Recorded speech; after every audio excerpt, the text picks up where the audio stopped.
Hello everyone, my name is Uppbeat and welcome to HR Connections. Our channel is dedicated to finding success factors of business owners and professionals at the top of their game. On today's episode, we have a very special guest. Her name is Anna Oliver. She is one of Toronto's most well-known real estate agents, and with a career spanning across 2 decades, she has been a part of 1,200 successful transactions. Now, some of these range from $1,200 all the way to $11 million. That's right, you heard it, $11 million. Today, Anna will share with us her journey on how she became one of the best, her marketing tips, and finally, how she was able to handle going viral. Stick around, we'll be right back.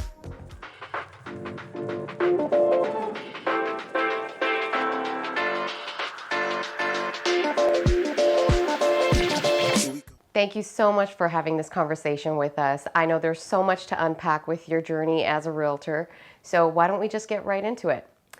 What made you decide to become a realtor? Well, first, thank you so much for having me. I'm always happy to share my story, and I guess it really is a journey. It's been over 19 years. I guess the best way to say how I fell into real estate or how I chose it as a career, it was always sort of on my radar. As a child, being the child of military parents, we moved around. So there's always an excitement with house hunting, picking new neighborhoods, picking new homes, everything. So I always loved homes and the whole process. And it wasn't a natural career choice for me at first. I actually, I took a 6-month contract. I worked with the Canadian military and deployed overseas for 6 months. And when I returned, I decided to really jump into real estate. And originally it was for my own personal interest. I was thinking of maybe buying fixer-uppers and flipping them, and decided I really had a passion for it and seemed to be kind of good at it. So why not help other people? So that's how I started. Can you describe a typical day as a realtor? I really wish there was a typical day. I haven't seen 2 days that are the same in my entire career. What I can tell you is I'm very big on routine, and I'm big on trying to get everything taken care of that I can when we're not busy. So I wake up early. I'm an early bird. I like getting everything done kind of between that 5 to 7:30, just so it's uninterrupted, because the day can change so quickly. One phone call can change the whole course of the day. So I'm always kind of ready, because basically I'm on call and we just never know how the day is going to change. So if there is a consistency, is I'm very big on routine in the morning and having that discipline in the morning. In the last 19 years, what have you learned about this industry and who should become a realtor? I have learned a lot. One thing about real estate and being a professional realtor, it's really a full-time career and lifestyle. This is not a career that I find is suited for part-time, or it's something that if you're going to excel at it, you have to jump both feet into it and have a full appreciation and a passion for it, because the highs are highs, the lows are lows, and the gratification of helping people has really been what I've enjoyed the most. However, there's a lot of other elements. So the perfect fit, the people that I find are the best realtors that I've seen in my career are people who are problem solvers, people who are really looking out for their client's best interest. They like solving, bringing solutions to the table. It's not about the sale or the transaction, it's about helping people. So if it's an older couple and they're downsizing, helping them that way. So I feel that the best realtors and the best quality are problem solvers and people who are adaptable and resilient. And again, that's being able to be creative with some problem solution, being entrepreneurial, knowing how to generate business, because it's not just filling out paperwork or unlocking doors. It's really about facilitating. There's a lot of logistics, marketing, planning, and then you have all the other stuff like the admin. So you have to be very good at recognizing your strengths and also recognizing when you need to delegate and bring in other people to help. So what I love about it is that it can appeal to everyone. So I'm considered very outgoing. So I get my fill. I love helping people. I love being in front of people. I love talking. I love homes.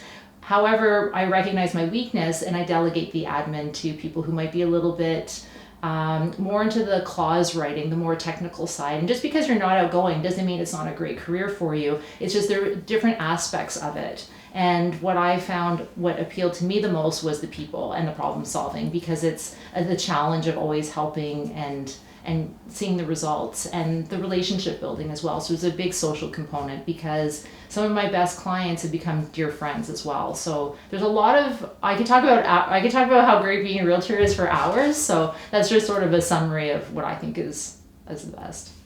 So for someone entering the profession in the first year, what would they need to do to have a successful career? So for someone just starting off as a realtor, I cannot state this enough. Ask questions and the importance of mentorship. There are so many different opportunities to learn in real estate, and being humble and knowing that you're new, you're starting. So the best thing is find a mentor and finding somebody that their style resonates with you. I was very fortunate when I first started my career. I had two very good mentors. The first one, unfortunately, his style wasn't similar to mine, and it came across as not authentic. Then I was blessed and I had a phenomenal mentor. And that is what I think, if I have to look back at my career, having that mentor was the reason why I'm here now. Because I was able to learn from somebody that her style and my style worked very well together. And it was a safe learning opportunity as well, because you finally do have the opportunity to meet people and help them. Well, they want somebody with confidence and knowledge. So if you don't have the proper experience behind you or the mentorship behind you, you can't service people well, and you'll never get ahead that way. The other thing is research. I am still a proponent of research. You'll see me checking out open houses. You'll see me doing research in buildings, new construction. I'm always trying to stay on top of what the trends are and seeing, the different buildings. Because again, if you finally have that opportunity, you want to know what you're talking about. And at the beginning of your career, you have a lot of time and you have a lot of access. So take the opportunity, walk the streets, check out homes, check out the buildings, get to know them, because when you do finally get that client and that opportunity to shine, you want to make sure that you can exude the confidence. So learning, mentorship are the two big things. And the other thing is really work on what you're good at. I know some realtors who are very good at cold calling, door knocking. Doesn't work for me. I don't like it, but it might be very successful for you and it might be a good opportunity. So really try to figure out what you like and focus on what you like, because it can be an intimidating career and there's a lot of downtime between. So you want to make sure that when you do finally find the thing that you love the most, say it's cold calling, that you're the best cold caller. So those are my three big tips. Can you describe your most memorable listing? Well, I have several. Most memorable listing, I would say, is one that I had fairly early on in my career. I was brought into a listing appointment and I was keen. I was only in the business for about 6 months at the time and very keen. So when you get the call for the listing, you're very excited and all the preparation. So I show up at this home and the home was pretty much vacant, and it was a very young looking homeowner, and the home was empty, and we're looking around, and I grew up pretty sheltered, so I just look at, she's the owner, this is her home, and I don't really ask too many questions. And she had mentioned that her husband was in Kingston, and I said, oh, what a small world, that's where I grew up, in Kingston, Ontario. And so we're making small talk, and she's showing me around her empty home, and she brought me down to the basement, which was all like hydroponics. And I asked if she was growing fruits and vegetables, and she started laughing and said, no, I don't grow fruits and vegetables, but I do grow other plants, and that's why my husband is in Kingston. And I'm like, oh, still not thinking that it was a drug operation. Yes, so that was kind of an eye-opening. So when I was pulling out of the driveway, a friend of mine saw me leave the listing appointment and said, did you know that that's where the RCMP had a big drug bust, and her husband's actually serving time in Kingston Penitentiary, and her home is, the home has to be sold for other reasons other than just relocation. So that was that was one of my first ones.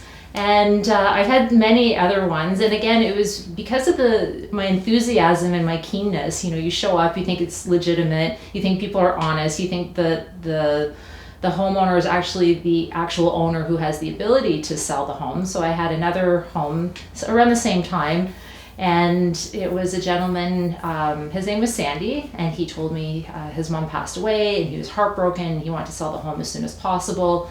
And when he was telling me the story, when he said as soon as possible, he meant like put up the sign now. I want to get this home sold now. And which is usually, you don't really see that level of motivation.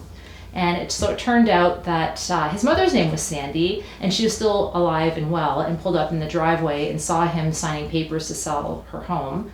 and it turned out that he was trying to sell it underneath her. So those are two of my most memorable ones that I can think of. So the drug operation home and the Sandy, who wasn't the actual Sandy, the owner. But one thing I learned about that is research, ask questions, and be prepared. And that's the other thing too. Like, we look at an opportunity to get that listing. We're so excited that sometimes we may overlook certain things, that, you know, the details, and asking those extra questions, because again, fortune was on my side, and I found out things when I was supposed to, but they had a big kick at the office when I told them that story too. So, How about one of the weirdest incidents at a showing? well, one weird one is when I was attacked by a cat. I'm a big animal lover, and my clients were big animal lovers too, and they had a cat, and the cat was the baby. They didn't have children, and this cat was the center of the world. And during the showing, I brought the buyers in, and the cat got out of the house, and I remember thinking, oh my God, my client would be devastated if something happened to his cat. So me in heels, in a dress, running after this cat, because the home was located off a busy street, and I just had this image of this poor cat getting hit by a car and this devastation. So I went running after the cat, and the cat didn't particularly like me, and it hissed at me, and it jumped on my arm, and it wouldn't let go. So I had to run back to the house with this cat attacking me, and the buyers had to pull the cat off my arm, and I was scratched and scraped and everything. So we got the cat back in, and it turned out they really liked the home, so they ended up buying the home. So it all worked out. But yeah, the cat definitely sticks out in my mind, because I still have the scars to prove it. So not for the faint of heart always. So Anna, I hear you've gone viral. Yes. Can you describe how that happened and the story behind it? So I think everybody, especially with social media in the last few years, going viral is sort of the dream for people. They hope one day that their video will catch on, and it's this automatic fame and everything. So in the last 6-7 years, I got into doing videos for property, for my listings, for educational purposes, and, you know, started off with like just videos, YouTube, and then with all these extra platforms now with Instagram and TikTok. So when I film, in order, like, people need to realize that I'm not a professional broadcaster, I'm not a professional documentarian. So when I'm doing videos, I'm an amateur, and I'm having fun with it, and I'm trying to showcase and maybe educate.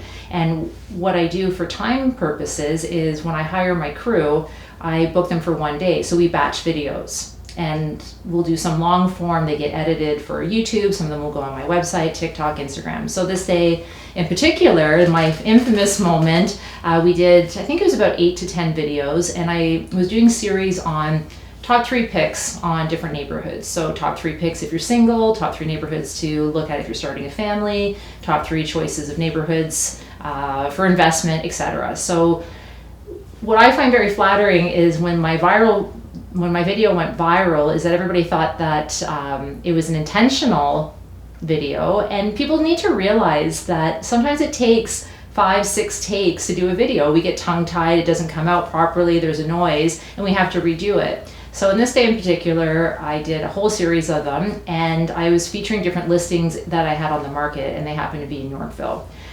So the video that went viral was, the original format of the video was supposed to be top 3 neighborhoods to consider buying if you're single. So I talked about Yonge and Eglinton, I talked about Liberty Village, and I talked about King West. And what made the video go viral, I think, was it was posted to TikTok, and it was tagged with a Drake song. But what I didn't realize is that my team used a B-roll. So you have to imagine how much footage there is after an 8-hour filming day. So there are hours of filming and takes. So my editor actually lives in Vancouver. They edited a bunch of videos, some to go on Instagram, TikTok, everything. TikTok video gets posted on the Friday night. My team lets me know it's the King West one. I think it's great. I don't know which one, or I don't see the quality because I was heading out of town, and I rely on my team. And when I came back a few days later, I was notified through a friend of mine that I was viral on TikTok, Twitter, and that I was being roasted on BlogTO.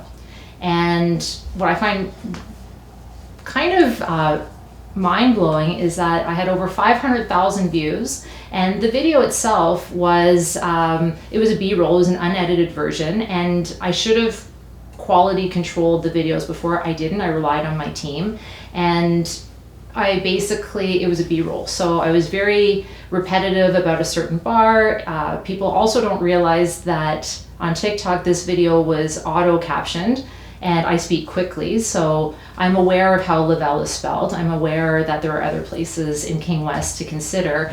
And unfortunately, people really got I like to say passionate about King West and why I didn't know what I was talking about. Because what I didn't realize was that the second part of this video was me in Yorkville, and it was behind the scenes. I was doing a big photo shoot that day, and I was having fun behind the camera, and it was a quality control issue. And unfortunately, people thought that it was either a joke, what I find most incredible out of all of it is how passionate people were about this video. I didn't say anything untowards, nothing controversial. It was just my opinion. And at the end of the day, what I love about social media is that it's a platform to have your opinion. I'm a realtor. My job is to get as much exposure and as much excitement about neighborhoods. And at the end of the day, if I thought King West was the best neighborhood to buy, that is my opinion.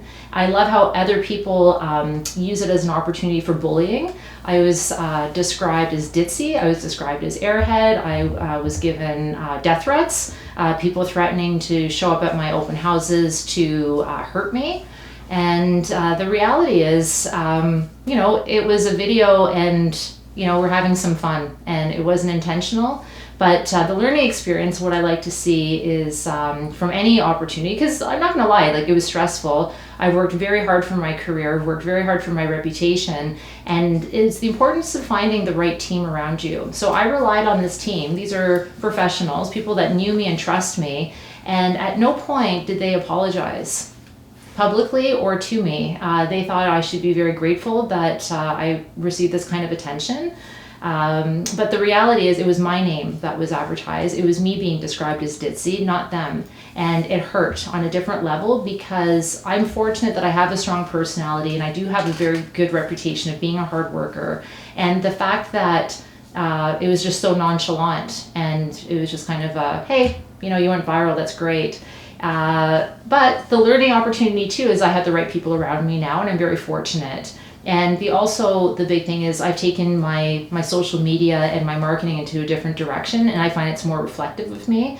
What I find challenging with social media in the last few years and real estate is my job is to sell homes. It's not to know what the TikTok trend is or hashtag or dance routine. I find it very distracting. If it gets a little bit of attention to the home in a positive way, I like it, but I find there's a very fine line, and I can't say I'm a huge fan of it. I love showcasing properties. I love educating and mentoring, but I don't like the barrage of opportunity for people to attack other people personally. One thing about real estate as well that I love is we have an opportunity as individuals to be ourselves.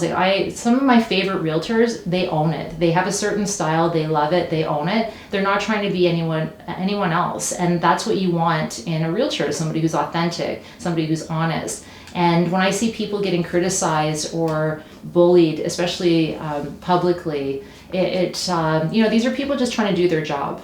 And these are people who are doing their best they can, and it's a changing, organic kind of environment. So realtors aren't given a handbook on how to promote themselves, and there's that fine line of marketing and self-promotion and tackiness, trendy, and we don't know what's going to work. And that's kind of the fun part, the creativity aspect of it, but it could also backlash, which I saw. And I love the opportunity of people to talk about their passion for different neighborhoods and why King West was horrible. And at the end of the day, you're entitled to it, but let's move on to other things. So we all know that to be a successful realtor, it actually takes a team behind you. Most people think that it's a solo thing, but that's not true. So who are the key partners that you would associate with?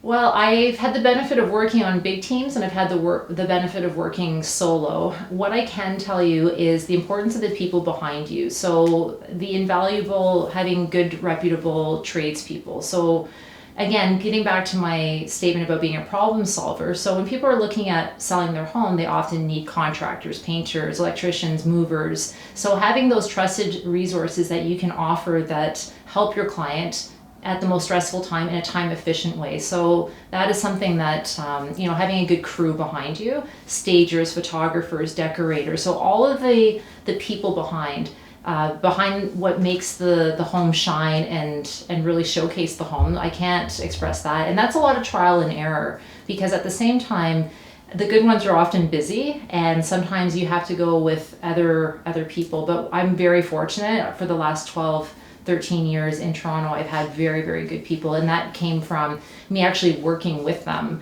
And sometimes we're under very tight deadlines, and you'll see me moving things and working with the guys trying to get things done, and it's getting to know them personally and how they treated my clients too. I'm very loyal. If you treat my clients well, you want to make sure that the people who are working with you are a representation of you, and if you get a bad feeling, then you have to cut them loose.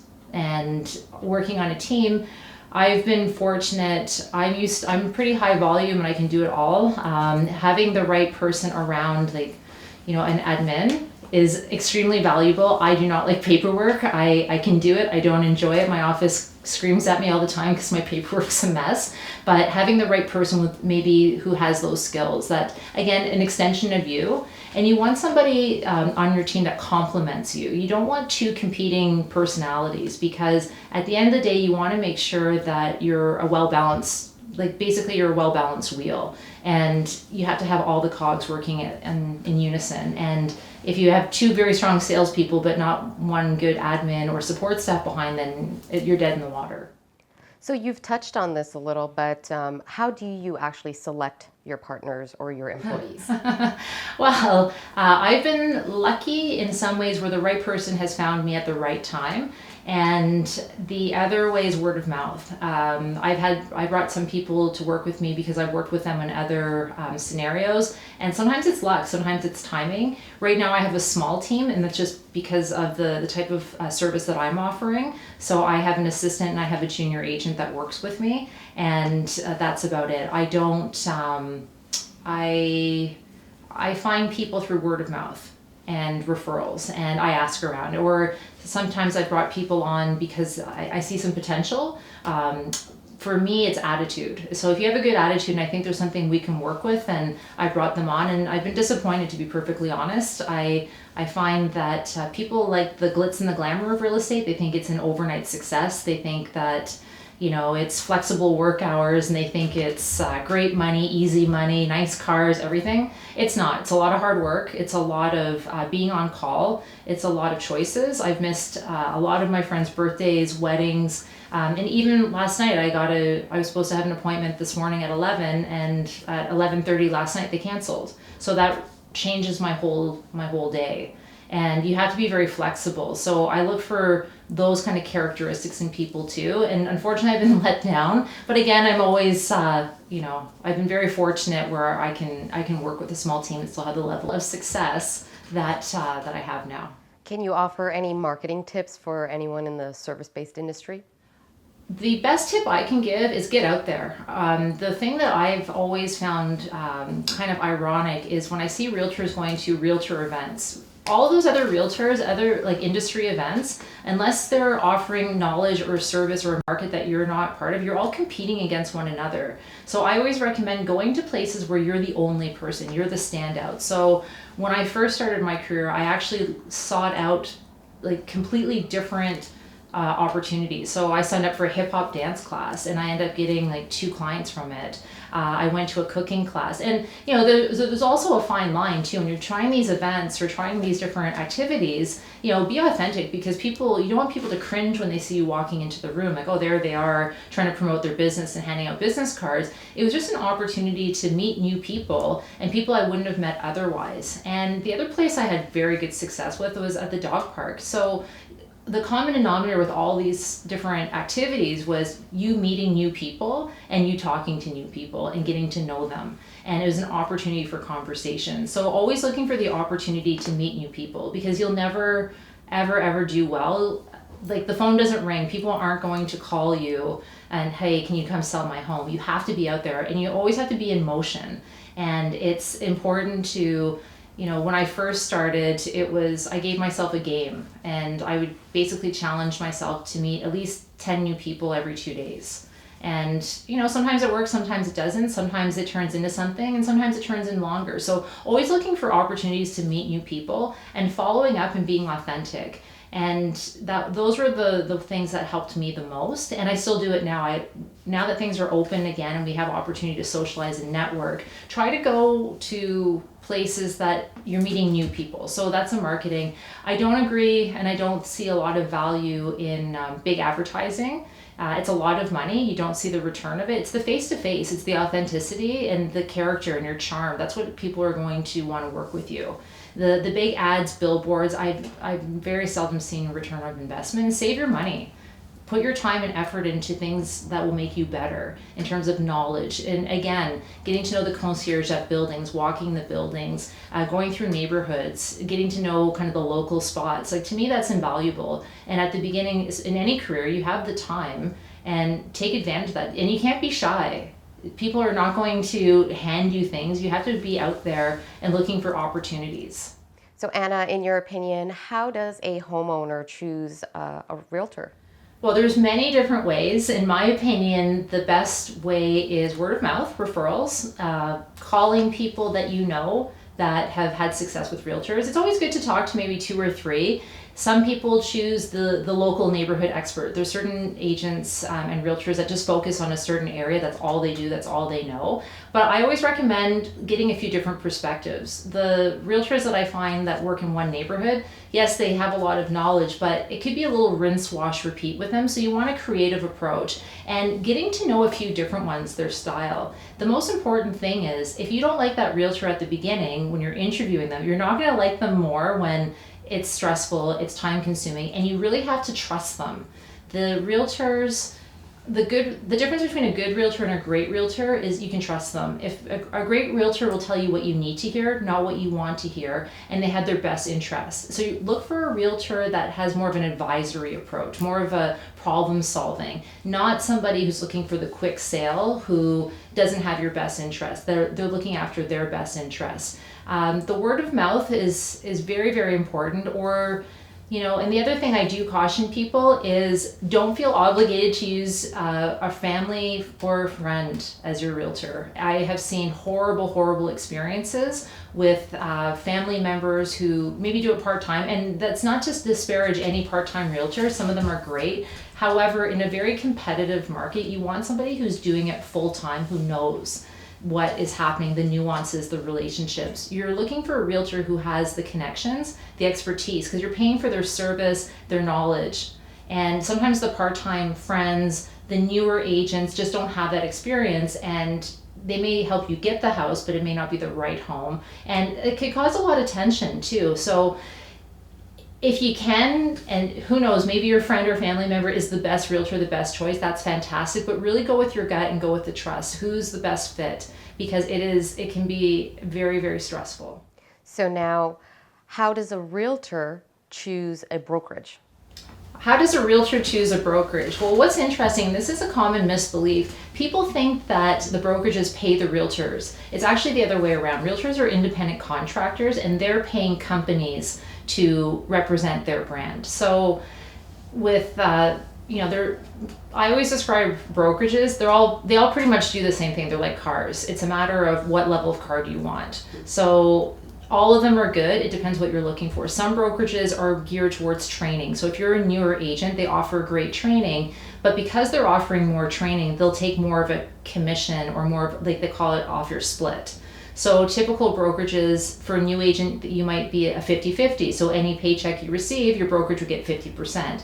Now, when you're more experienced, or you've been around as long as I've been, they don't offer as much. You're basically independent. You get the opportunity to use their brand. So for me, I've worked at some of the biggest companies. I've worked at small boutique ones. And for me, it was a personal fit. What I liked about some brokerages was kind of the culture. I liked the vibe. I liked the atmosphere. I liked the colleagues. But you have to remember that they're not your friends, they're your competition. So make sure that, it's the right fit cultural wise. And for me, the brand was very important. I do a lot of international and relocation, so I needed a reputable brand.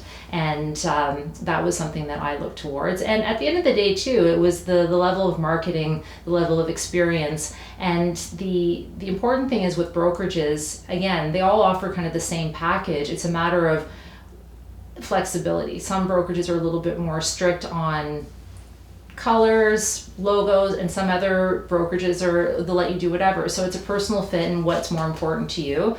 I see the importance of a strong brand, and I also like the flexibility of being the independent contractor. The training at the brokerages varies, so it really depends. So if I'm going to give any advice, it's interview a few, because you're paying the brokerage, not the other way around. You want to make sure that if they're offering great marketing, that the marketing department is actually accessible to you, that's what you're paying for. The administrative staff, what are you getting from that? Because again, it's every paycheck is going towards them.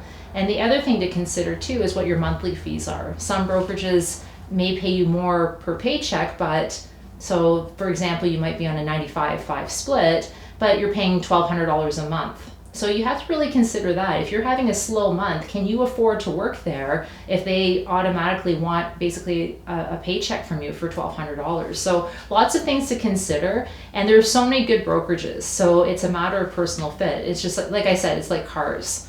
Some people like European cars, some people like North American cars, and they all kind of do the same things. So Given that it's such a competitive market and we're not able to put in clauses, what are some red flags, or what's a big sign for you to just walk away?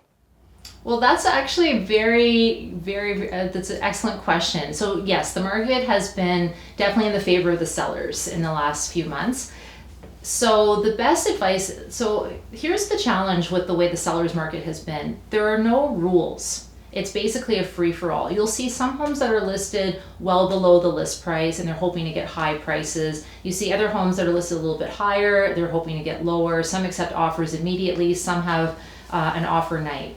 So with all these different kind of variations of what a home has to offer on the market, it can be very challenging. So I love it when I see an offer night, because again, in such a competitive market, buyers don't really have much rights. They don't have an opportunity to put financing. They don't have an opportunity to do an inspection, especially if there's a tight time frame. However, if there's an offer night, you do have that opportunity. Bring in the inspector before you put the offer in. Get in the home and try to see if the home is being listed on a Monday and they're accepting offers the following Monday. You have a full week. Go in as many times. And the big thing I always recommend too, especially if it's a neighborhood you're not familiar with, drive through the neighborhood at different times of the day and drive the commute. If you don't like the neighborhood when you're making a very important decision under a tight time frame. And the other thing is, if you have that time, again, get your mortgage broker to look at the financing and see what the rates are. The biggest thing that's the challenge right now with such a strong competitive market is people are overbidding. And what some people don't realize, and again, this is where having a good realtor versus a great realtor knows what the trends are. So if they see a home listed for $999 and the neighborhood average and trend is 25% over, they won't let their client offer too much more over that. Now what happens is, if the bank comes in to appraise the home and there's such a huge gap, so say you bought a home for $1.5 million, but the bank says it's worth $1 million, you have to come up with that $500,000 difference. A lot of good agents or a lot of inexperienced agents don't know that. So they think it's great, they let their client win the home and they overbid. Well, now it's an issue with financing. So again, try to get as much time and get organized as much as possible ahead of time. And this is where having somebody that you trust is important. So in a strong competitive market, if a home comes on, again, the opportunity to go back a few times, go in and get the home inspector, get the mortgage broker to look at, this is kind of where the values are. And there's some great apps out there too that will tell you what the trends are and the values. Some people are okay to overpay for a home because they want to secure and they know they're going to be there for a long time. So knowing your own personal goals and what the plan is actually very important. So they don't mind overpaying for a little bit because they know they'll be in the home for a while. They don't mind paying a bit more because they know the values are going to go up.